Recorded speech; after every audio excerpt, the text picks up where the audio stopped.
반갑습니다. 저희가 지난주에는 엘리사 선지자가 자기의 소원대로 그 스승인 엘리사의 능력, 갑절의 능력, 두목시라고 하는 그 능력을 이제 결국은 받아내는 모습, 그 본문을 읽어봤습니다. 그 말씀을 통해서 저희가 묵상한 바는 우리에게 필요한 것은 떠난 옛날 엘리야가 아니라 또 남겨진 엘리야의 겉옷이 아니라 바로 하나님이라고 하는 그 사실을 저희가 묵상했었습니다. 오늘 말씀은 어떻게 보면 이 엘리야를 계승한 이 엘리사가 드디어, 물론 이제 작은 일들도 있었지만 드디어 이제 공식적으로 그리고 공개적으로 국가적인 어떤 재난, 큰 일에 그 임발하게 되는 그런 모습입니다. 전쟁에 나간 이스라엘 왕과 유다 왕을 이제 도와주는 이야기인데요. 오늘 이 말씀 속에서 이 두 왕에 대해서 한번 좀 생각을 해 보도록 하겠습니다. 먼저 이 말씀을 통해서 깨닫게 되는 것은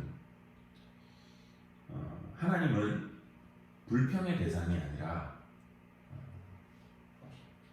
도움의 원천이시다라고 하는 사실입니다. 열왕기하를 시작하면서 처음 첫 장이 나온 얘기가 아합이 죽은 뒤에 이 모압이 이스라엘을 배반을 했다 하는 이야기였습니다. 이렇게 그 헐런이는 아니지만 이렇게 자기 부속 국가처럼 두고 있던 나라가 배반을 하면 바로 이제 전쟁을 해야 됐을 텐데 막강했던 아합이 죽고, 그리고 그 뒤를 이었던 아합의 아들 아하시아도 병이 들어가지고 불과 2년 만에 죽게 됐습니다. 전쟁을 하려면 그래도 이제 왕이 나서야 되고 강력한 왕권이 바탕이 되어져야 되는데 이제 아합도 죽고 그 다음 왕도 불과 2년 만에 죽고 이러니까 이 모압에 대해서 손을 쓸 수 없었던 그런 상황이었던 것 같습니다. 이 모압이라고 하는 나라는 사해 동편에 있는, 그리고 사해 남쪽으로 있는 나라로서 이스라엘에게 이제 조공을 바쳤었습니다. 어느 정도의 조공을 바쳤느냐, 4절 말씀을 보시면 모압 왕 메사는 양을 치는 자라 새끼 양 10만 마리의 털과 순양 10만 마리의 털을 이스라엘 왕에게 바치더니, 여기서 양을 치는 자다 이런 그냥 단순한 뭐 목동 이런 말은 아니고요. 대규모로 양을 이렇게 치는 사람을 나타내던 히브리어 용어입니다. 양이 얼마나 많았으면 새끼 양 10만, 그리고 또 순양 10만 마리, 20만 마리의 털을 매년 이렇게 바쳐야 했었습니다. 근데 이제 이렇게 바치던 나라가 배반을 하고 또 정벌은 바로 가지 못하고 또 다른 왕은 죽고 이런 어수선한 이때 새로 왕이 된 사람이 이제 아합의 다른 아들이었습니다. 여호람이었는데, 나중에 이제 여러분들 성경을 읽으시면 나오는데 유다 요사밧의 아들 이름도 여호람입니다. 그래서 이제 성경을 읽으실 때 이 여호람이 북왕국 사람이냐 남왕국 사람이냐 이걸 조금 이제 구분을 해서 읽으시면 되겠습니다. 이제 새로 왕이 되어가지고 이 여호람 입장에서는 그렇잖아요. 매년 인컴이 이렇게 따박따박 잘 들어오던 게 딱 끊겼는데 아무것도 안 하고 있었으니까 그냥 있을 수가 없지요. 게다가 자기가 이제 새로 왕위에 올랐으니까 백성들에게 그냥 가만히 자기가 아무것도 안 하고 있으면 연약한 왕으로 비춰질 수도 있으니까 이제 모압과의 전투를 통해서 그 수익도 회복을 해야 되겠고, 그리고 모압에 대해서 좀 본때도 보여줘야 될 것 같고, 그래서 아마 전쟁을 계획을 했던 것 같습니다. 그리고는 제일 먼저 남왕국 유다 여호사밧에게 도움을 청해서 함께 전쟁을 치러 나가게 됐습니다. 그래서 유다 왕뿐만이 아니라 유다에 또 이렇게 유다를 섬겼던 에돔까지 같이 해서 북왕국 이스라엘, 남왕국 유다, 그리고 에돔 이렇게 세 나라가 연합군이 돼서 군사를 만들고 조직을 하고 전쟁에 나갔습니다. 군사력은 이렇게 조직이 됐습니다. 근데 이제 그 다음 작전이 필요하지요. 이 모압을 어떻게 쳐들어갈까? 어떤 길로 갈까? 8절에 보시면 이렇게 나옵니다. 여호람이 이르되 우리가 어느 길로 올라가리까 하니 그가 대답하되 에돔 광야 길로니이다 하니라. 여호람과 여호사밧이 작전을 짜는데 에돔 광야 길로 가자. 지금 좀 전에 말씀드렸지만 모압이 이제 사해 동쪽편, 그러니까 이스라엘 쪽에서 사해를 끼고 반대쪽에 있는 나라고 사해 남쪽에 있는 나라인데 그리로 들어가는 길이 이제 두 갈래입니다. 중간에 이제 그 사해라고 하는 그 호수가 있으니까 그 북쪽으로 들어가든지 아니면 남쪽으로 들어가든지. 근데 이제 고고학자들 발굴에 의하면 당시 북쪽은 이 모압도 약간 다시 강성해지고 있어가지고 이렇게 그 요새화된 조그만 그 도시들이 많았대요. 그러니까 아마 그쪽으로는 위쪽으로는 공격에 들어올 것이라고 미리 예상을 해서 잘 방비를 하고 있었던 거죠. 근데 이제 밑에 쪽은 좀 거칠고 물도 없는 그런 광야라서 이쪽으로는 안 온다 뭐 하고 있었던 것 같습니다. 그래서 이 오히려 이 여호람과 여호사밧은 그 생각을 역이용해가지고 남쪽으로 빨리 쳐들어가자, 빨리 진군을 해서 가면 승산이 있을 거다, 아마 그렇게 생각을 했던 것 같습니다. 모압 입장에서 설마 이리로 오겠어? 뭐 이런 생각이었겠지요. 근데 이제 마치 프랑스 나폴레옹이 이탈리아를 진격해서 들어갈 때 눈 덮인 알프스를 이렇게 넘어 들어가서 설마 저 산을 넘어오겠어 이러다가 이제 당했던 것처럼 이제 그런 방법을 쓴 겁니다. 그런데 이 무모한 작전이 이들이 기대하고 예상했던 그 결과를 내지는 못했습니다. 구절을 보시면 이들이 길을 이렇게 돌아서 간지 7일 만에 물이 떨어진 겁니다. 광야에서, 그 건조한 광야에서 군사들도 물이 없고 끌고 갔던 가축들을 마시게 할 그 물도 없었습니다. 그러니까 어떻게 보면 이 사람들은 전쟁을 시작을 했는데 싸워보지도 못하고 어떻게 보면 몰살을 당할, 아니면 다시 되돌아와야 되는 그런 상황이 된 것이죠. 이런 상황이 되니까 이스라엘 왕 여호람의 입에서 이런 말이 나옵니다. 10절입니다. 이스라엘 왕이 이르되 슬프다. 여호와께서 이 세 왕을 불러 모아 모압의 손에 넘기려 하시는도다 하니. 또 13절에 보시면 엘리사를 만난 자리에서도 다시 이 말을 합니다. 여호와께서 이 세 왕을 불러 모아 모압의 손에 넘기려 하시나이다. 이게 어떻게 보면 하나님을 찾고 하나님의 주권을 인정하는 말로 들리기도 합니다. 하나님이시니까 하나님이 하시는 대로, 그리고 이 상황은 하나님이 해주셔야 되는데 근데 지금 형편이 이러네. 겸손한 표현 같지만 사실 그 내면을 찾아보자면 하나님을 블레임하고 있는 겁니다. 하나님 때문에 우리 세 왕이 지금 다 죽게 되었습니다. 왜 그러냐면 이걸 이제 엘리사의 말에서 알 수 있습니다. 13절 상반절을 보시면 자기를 찾아온 이 왕들에게 엘리사가 이렇게 말했습니다. 엘리사가 이스라엘 왕에게 이르되 내가 당신과 무슨 상관이 있나이까? 당신의 부친의 선지자들과 당신의 모친의 선지자들에게로 가소서 하니.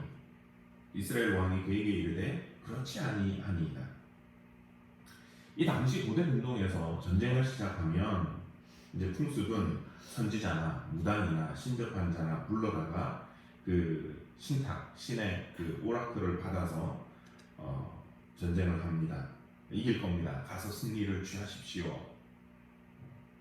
이스라엘에도 그런 모습이 있었잖아요.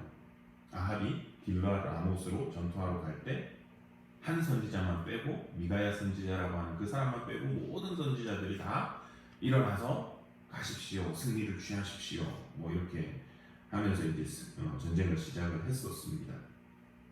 근데 이제 지금 엘리야가 하는 말, 당신의 부친과 모친의 선지자들에게 가소서, 이게 무슨 말이냐면 이렇게 볼 수 있는 거죠.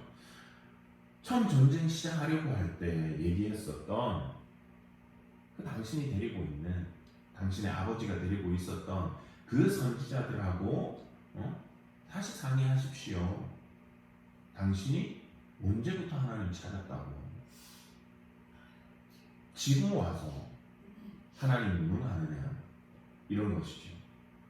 처음 계획하고 처음 시작할 때는 하나님하고 상의하지도 않았으면서, 처음 시작할 때는 자기의 계획만 믿고 자기가 아는 사람들하고만 계획을 세워놓고서는 일이 안 될 때는 이게 하나님이 안 되게 하시나 보네, 하나님의 주권을 인정하는 것 같지만 하나님의 책임으로 돌리고 있는 겁니다. 여호와께서 이 세 왕들을 불러다가 모압의 손에 넘기려 하시나이다. 처음 모압을 치러 가자고 이야기를 한 것이 여호람의 생각이었습니다. 그 다음에 여호사밧에게 물었고 같이 계획을 세웠습니다. 나는 갈 건데 당신도 같이 갈 겁니까? 묻는 모습, 하나님께 묻는 모습이 안 나옵니다. 그런데 자기가 그렇게 시작해 놓고서는 지금은 여호와께서 우리를 저 모압의 손에 넘기려 합니다. 일이 이렇게 된 것은 하나님 책임입니다.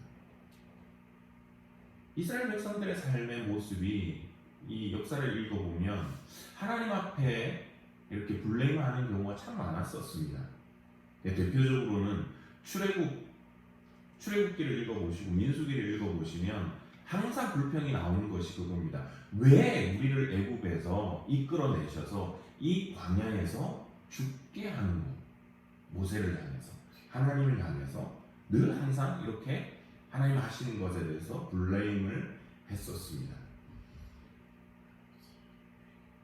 혹시 우리는 이런 모습을 가지고 있지는 않은지 모르겠습니다. 신앙생활이든 일상생활이든 가끔 그런 분을 봅니다. 그런 성향이 있는 것을, 저도 어떨 때는 그런 성향이 있는 것을 봅니다. 어떤 일이 잘 되면 제 덕분인 것 같고요, 잘 안 되면 블레임할 사람을 찾지요. 저 사람 때문에, 저 사람이 뭐를 안 해가지고, 저 사람이 이렇게 저렇게 하자고 해가지고 나는 안 하려고 했는데, 이제 숨어 들어가는 거지. 일상생활에서도 그렇고 신앙의 영역에서도 일어날 수 있는 거죠. 하나님이 이렇게 해주셨네, 하나님을 인정하는 것 같지만 사실은 그 뒷면에는 하나님 때문에 일이 이렇게 된 거예요. 블레임을 하는 그런 모습입니다. 여기에서 우리는 신앙의 차이를 봅니다. 같은 상황인데 이스라엘 왕은 신앙의 말을 하는 것 같지만 사실은 하나님 때문에 우리가 지금 죽게 생겼습니다, 블레임을 하는데, 똑같은 상황에서 여호사밧은 어떻게 얘기를 하느냐, 하나님을 전심으로 찾고 하나님의 도움을 구합니다. 11절입니다. 여호사밧이 이르되 우리가 여호와께 물을 만한 여호와의 선지자가 여기 없느냐 하는지라. 여호사밧이 이 똑같은 말을 이전에도 했던 적이 있습니다. 지금 이제 제가 말씀드렸던 길앗 라못 전투, 이 사람의 아버지 요람의 아버지 아합과 함께 전투하러 갈 때 아합의 선지자들 모두가 다 같은 말, 올라가서 승리를 취하십시오, 이렇게 했을 때 이 외에 또 물을 선지자가 없습니까? 하면서 했던 그 말입니다. 근데 이번에는, 예전에는 아합과 여호사밧이 직접 만나가지고 계획을 세우니까 이렇게 얘기를 했었는데, 이번에는 보시면 이 요람이 사신을 보낸 거예요. 그냥 신하만 보냈기 때문에 함께 있으면서 하나님 앞에서 물을 기회가 없었던 것이죠. 근데 이제 사건이 발생했을 때 늦었지만 이 여호사밧은 하나님을 블레임하기보다는 도움의 원천이 되시는 하나님을 찾고 있는 것을 봅니다. 요람에게 있어서 하나님은 그저 블레임하고 책임을 전가하는 대상이었지만 여호사밧에게 있어서 하나님은 자기가 도움을 구할 도움의 원천이 되시는 하나님이셨습니다. 그래서 시편 41편 6절에서 시편 기자는 이렇게 고백을 합니다. 하나님은 우리의 피난처시요 힘이시니 환난 중에 만날 큰 도움이시라. 우리가 혼동하지 말고 기억해야 할 것은 하나님은 우리가 비난할 수 있는 비난의 대상 아니면 책임 전가의 대상이 아니라 오히려 우리가 환난을 당하고 어려움을 당할 때 도움을 구할 수 있는 도움의 원천이시다라고 하는 그 사실을 기억해야 되겠습니다. 우리 삶에서 때로는 어렵고 힘든 일이 생기고 두려워하게 될 때에 이 여호람처럼 하나님께 책임을 돌리고 하나님을 비난하는 것이 아니라 여호사밧처럼 겸손히 하나님께 은혜를 구할 수 있는 저희들의 신앙이 될 수 있기를 소원합니다. 두 번째 이 말씀을 통해서 받는 은혜의 도전은 이렇게 은혜를 구할 때 하나님이 은혜를 주시는데 우리를 통해서 그 은혜가 전해지는 그런 삶이 될 수 있기를 하는 그 바람입니다. 이 의기양양하게 전쟁에 나섰다가 한 번도 싸워보지 못하고 이제 뭐 죽든지 아니면 되돌아가야 되는 그런 상황인데 이제 해결 방법을 찾아서 고민을 했습니다. 요람은 하나님께서 자기들을 죽이신다고 이렇게 절망을 했지만 여호사밧은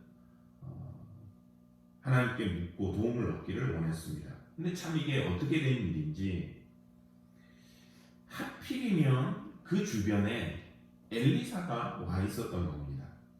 엘리사가 있다는 말에 이 여호사밧이 뭐라고 하냐면 여호사밧이 이르되 여호와의 말씀이 그에게 있도다 하면서 단숨에 엘리사를 찾아서 갑니다. 어떤 해석은 보니까 엘리사가 처음부터 이 엘리야 그 군인들 무리에 누가 왔는데 좀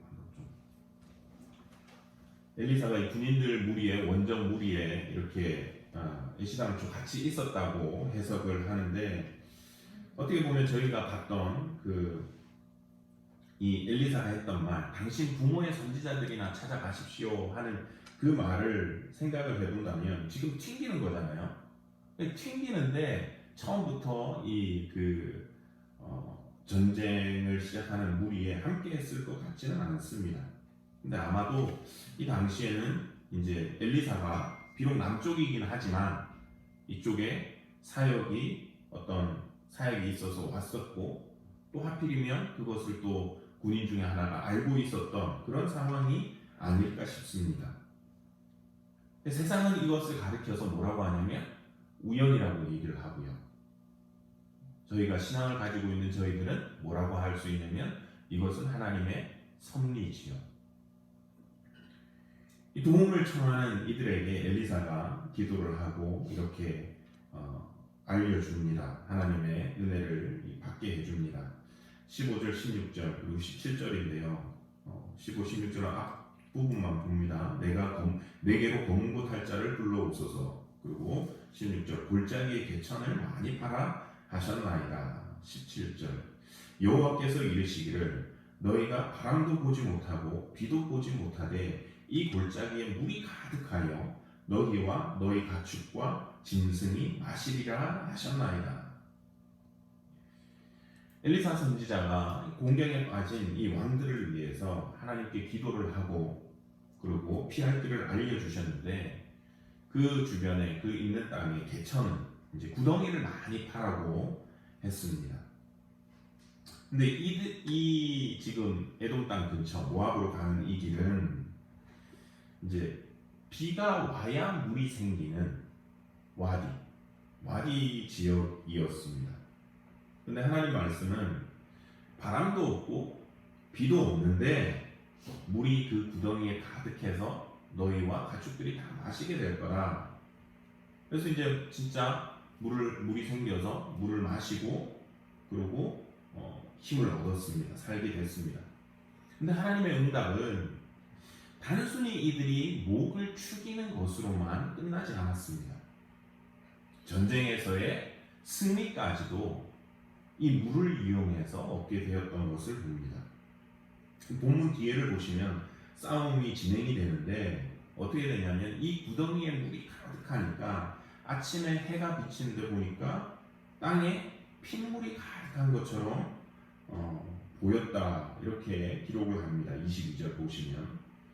근데 이제 이게 무슨 말이냐면 에돔이라는 말이 이제 붓다라는 말이잖아요. 그 땅이 이제 붉은 땅입니다. 샌드스톤 사암 지역이어가지고 붉은 땅인데, 비가 와서 이 붉은 땅에 물이 고이면, 그리고 또 아침에 햇빛에 이 물이 반사가 되면 마치 핏물이 고여 있는 것처럼 보인다는 거죠. 근데 하나님께서는 비도 내리지 않고 그 땅에 물을 채워 주셨습니다. 비가 와야 이게 저 앞에 고인 게 빗물이구나 이런 걸 아는데, 비도 오지도 않았는데 물이 보이고 보이는 거죠. 그러니까 모압 동사들 입장에서 볼 때, 이쪽에서 살고 있는 그 사람들 입장에서 볼 때, 어젯밤에 비가 왔으면 지금 이 아침에 햇볕에 비치는 게 빗물 때문에 저 뻘겋게 보이는구나 이렇게 생각을 할 건데, 비도 오지 않았는데 갑자기 아침에 일어나서 보니까 빨간 물이 보이는 거죠. 어떻게 생각을 했냐면, 이건 자기들이 스스로 내분이 일어나서 서로 죽이고 이제 다 일이 났나 보다 이러면서 우리는 이제 노력이나 하러 가자 이러고는 이제 갔다가 오히려 이제 당하게 된 그런 모습을 뒤에 기록을 하고 있습니다. 근데 이렇게 하나님께서 어떻게 보면 기적적으로 도와주시는 이 은혜가 어떻게 가능했느냐. 엘리사가 처음에는 튕겼잖아요. 당신의 아버지의 선지자들, 어머니의 선지자들, 아합, 이세벨, 그 선지자들한테 가서 도움 구하십시오. 왜 나한테 와서? 당신이 언제부터 하나님하고 친했다고 이런 얘기를 하는데, 왜 갑자기 이렇게 하나님께 기도하고 하나님의 그 응답을 받아서 도와주게 되었느냐? 여호사밧 때문이었다라고 하는 것입니다. 14절입니다. 엘리사가 이르되 내가 섬기는 만군의 여호와께서 살아계심을 두고 맹세하노니 내가 만일 유다의 왕 여호사밧의 얼굴을 봄이 아니면 그 앞에서 당신을 향하지도 아니하고 보지도 아니하였으리라. 별로 보고 싶지도 않고 당신이 뭐를 구해도 하나님 앞에 기도해주고 싶지도 않았는데, 누구 때문에? 여호사밧 때문에. 누구 얼굴 때문에? 누구 얼굴을 봐서? 여호사밧의 얼굴을 봐서 내가 기도하겠습니다. 어떻게 보면 북왕국 선지자거든요. 우리 한국 사람들 잘하는 거 있잖아요.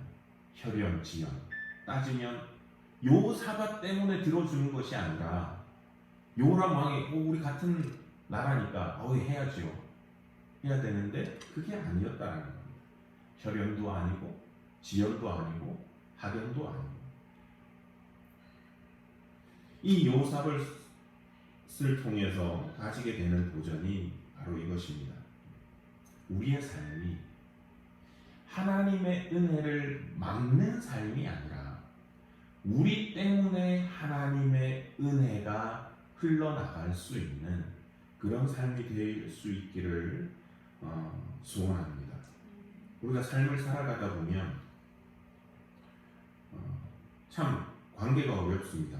좋은 사람은 참 좋은데요. 좋은 사람은 실수를 해도 잘 덮어주고요. 싫은 사람은 어떤가요? 좋은 일을 해도 색안경을 끼고 보는 게 참 우리 관계인 것 같아요.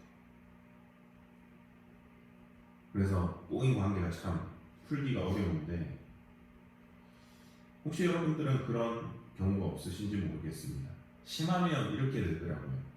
야, 누가 거기 온대? 그럼 나 안 가. 아, 그 사람 뭐 한대? 그럼 난 안 해. 그 사람 때문에 하는 게 아니라 그 사람 때문에 안 가고 안 하고 우리가 참 힘이 듭니다. 근데 그때 누가 나서서 야, 그러지 말고 내 얼굴 봐서라도 한번 해줘. 이러면 이제 또 풀리는 경우들이 있지요.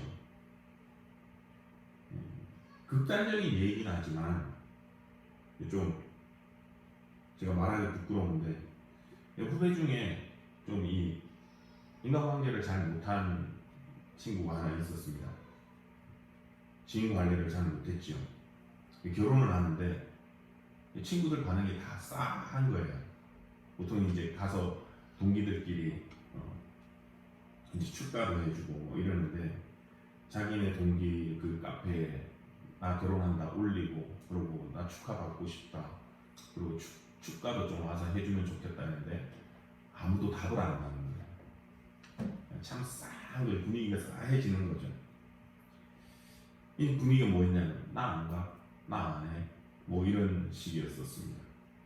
근데 이제 그 동기들 중에 한 명이 가서 가지고 야야 그러지 말고, 그 친구는 이제 사람이 좋은 친구였던 거죠. 그냥 야 우리 한번 하자 이렇게 해서 이제 넘어갔던 그걸 본 적이 있습니다. 어쩌면 우리도 하나님 앞에서 우리의 모습은 이런 모습이 아닌가 싶습니다. 죄와 허물로 인해서 하나님 앞에 감히 설 수 없는 존재들이었잖아요. 은혜 베풀어 달라고 얘기하면 오히려 그것이 뻔뻔한 것이 되는, 그런데 누구 얼굴 때문에 우리가 은혜를 받았습니까? 예수 그리스도 그분의 얼굴 때문에. 그걸 히브리서 기자는 이렇게 표현을 했습니다. 우리가 예수의 피를 힘입어 성소에 들어갈 담력을 얻었나니. 우리의 삶이 그렇습니다. 예수님 때문에 은혜를 누리고 사는 사람들입니다. 이 은혜 받은 우리가 어떻게 살아야 되느냐? 예수님 닮아가는 삶을 살아야 되는 것이죠. 예수님 닮아가는 그 삶의 의미가 어떤 의미인가? 한번 우리가 생각해 보면 좋겠습니다. 우리 주변의 사람들, 믿지 않는 사람들, 어쩌면 그들은 은혜를 받지 못할 사람이고, 은혜가 필요하다는 생각도 못하는 사람이고, 은혜를 구하지도 못하는 사람입니다. 오히려 그들은 소리칩니다. 신이 있다면, 하나님이 있다면 왜 이런 일이 생기는가? 세상에 정의가 어디 있냐? 하나님이 있으면. 그렇게 욕하고 소리치고, 어떨 때는 교회와 하나님에 대해서 블레임하는 그런 경우들이 많습니다. 그런 그들 앞에 우리의 존재가, 우리의 삶이 여호사밧의 모습 같을 수 있기를 바랍니다. 우리의 삶이 작은 예수가 되어져서 하나님의 은혜가 그들에게 나갈 수 있기를 소원해 봅니다. 저희 청년 중에 천주교를 다닌다 이러는데 제가 볼 때는 신앙이 별로 없습니다. 천주교 다닌다 이러면 보통 그렇죠. 여러분 주변에서 한국교회 제가 배웠습니다. 저도 이민교회인지 이렇게 보니까 저희가 교회 나오세요 이랬을 때 천주교 다니는 사람들이 천주교 다닌다고 얘기를 하면은 정중한 거절입니다. 그게 천주교 다니니까 그래도 믿는구나. 안 다니는데 안 다닌다 이러면 계속 교회 오라고 귀찮게 하니까 하는 대답이 뭐냐면 저는 천주교 나가요. 이러면 우리가 이제 약간 뒷걸음질 쳐주거든요. 이 친구가 누가 이제 데리고 왔는데 저희가 이제 밥을 청년들 계속 해주니까 한 번은 묻더래요. 옆에 있는 사람한테.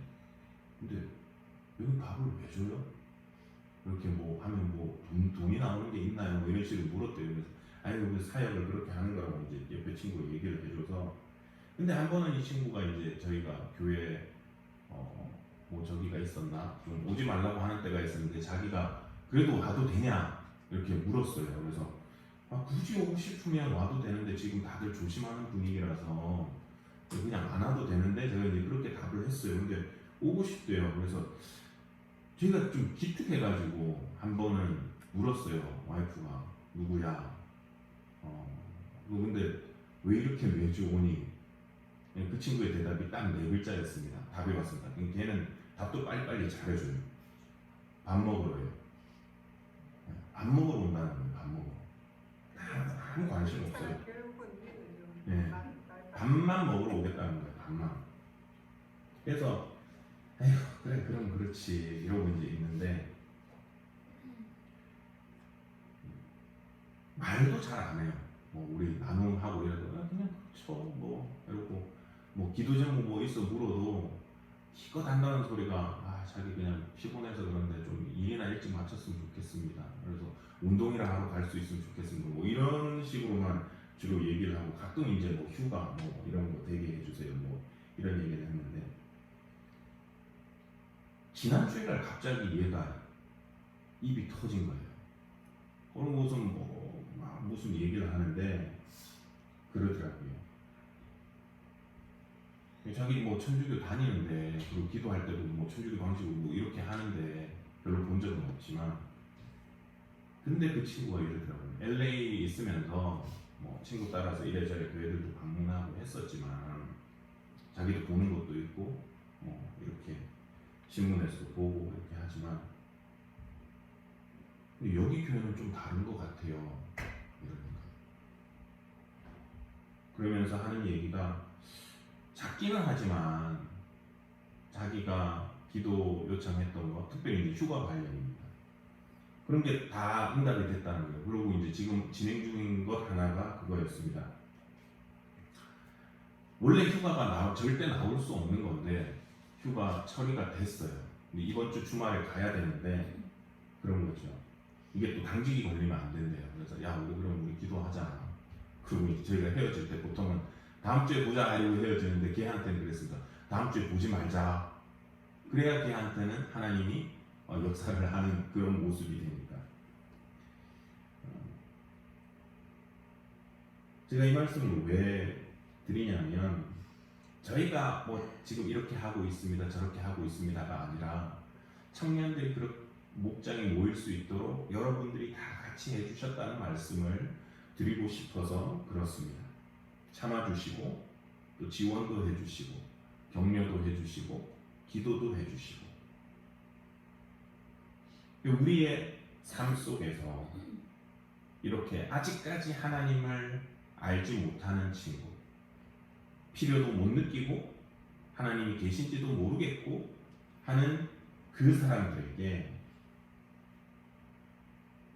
하나님의 은혜가 없는 그 자리에 예수님을 닮아가려고 노력하는 우리의 모습을 통해서 우리의 얼굴을 봐서 우리 권사님들의 얼굴을 봐서 집사님들의 얼굴을 봐서 이제 도와주시고 보살펴 주시고 채워주시는 그 은혜가 저희들의 삶 속에서 또 우리 목장 사역들을 통해서 그리고 우리 교회 사역을 통해서 그런 모습들을 잘 가지고 나갈 수 있기를 소원합니다. 기도하겠습니다. 하나님 아버지의 은혜를 감사드립니다. 오늘도 말씀을 통해서 모압과 전쟁을 하러 떠났다가 어려움을 당한 이 왕들의 얘기를 살펴보았습니다. 요람을 통해서 배웁니다. 우리의 삶 가운데 어려운 일이 있고 두려움이 임하고 기가 막힌 일이 생길 때 이건 하나님 때문이라고 하나님을 비난하고 책임을 돌리고 블레임하지 않게 하시고 오히려 환난 중에 우리를 도우실 이가 하나님이심을 고백하며 그 도움을 구하고 은혜를 경험하는 저희들의 삶이 되어질 수 있도록 도와주시고, 또 이 여호람이 여호사밧으로 말미암아서 하나님의 도움을 경험했던 것처럼 하나님을 믿고 예수 그리스도를 닮아가는 저희들의 삶을 통해서 이 세상에 믿지 않는 자들이